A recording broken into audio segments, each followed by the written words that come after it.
Nakatikim ng masasakit at manghanghang na salita si Kalin Alcantara matapos mag-viral ang kandungan video nila ng kanyang rumored boyfriend na si Kubi Paras.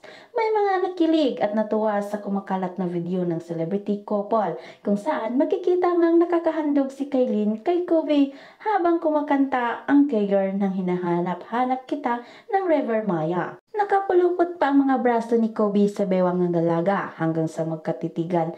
Nang pagkalagkit-lagkit, hinalikan pa ng binatang basketball player ang balikat ni Kailin. Mukhang deadma at wala namang pakialam ang mga kasama nilang pagbivideo na tila sanay na sa kanilang kaswitan kapag magkasama. Pero marami rin ang nambash at nang nega sa kapus actress sa tila paglalantad nito sa relasyon nila ng anak ni Benji Paras matapos ang pagdideny nito sa kanilang relasyon.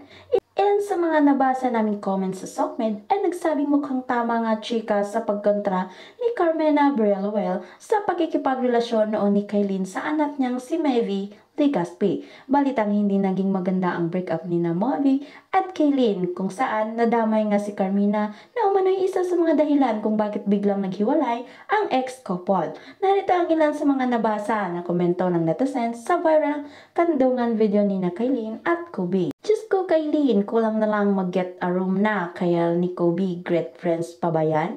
Nagbigay si Kailin, wag lang malikot, wag masyadong hot, maraming nagbabae. Natikman si Kobe, wag ka munang magpatikim at baka umiiyak ka na sa huli ang pagsisisi. Ayos, sobra pa ng ganyang gawain pag si Kobe ang kandungan sa akin. Kaya lang naalala ko, di pala ako si Kailin at ang bigat ko, haha.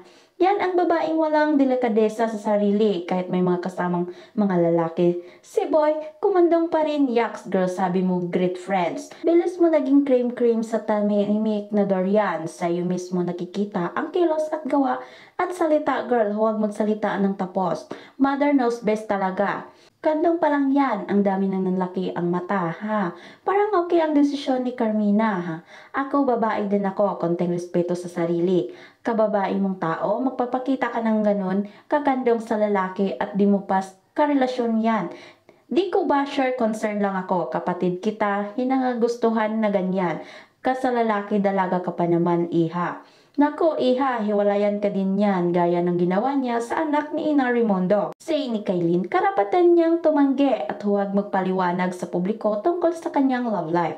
I feel like it's my right to answer or to answer question, to deny nor confirm anything, pahayag ni Kailin. Dugtong pa niya, I don't need to explain myself din naman po to other people, whatever they see, that's what they're gonna get. As long as alam ng pamilya ko at yung mga close kong mga kaibigan, my loved ones, what's really happening behind cameras. I feel like I don't owe the public any explanation naman po, katwiran niya.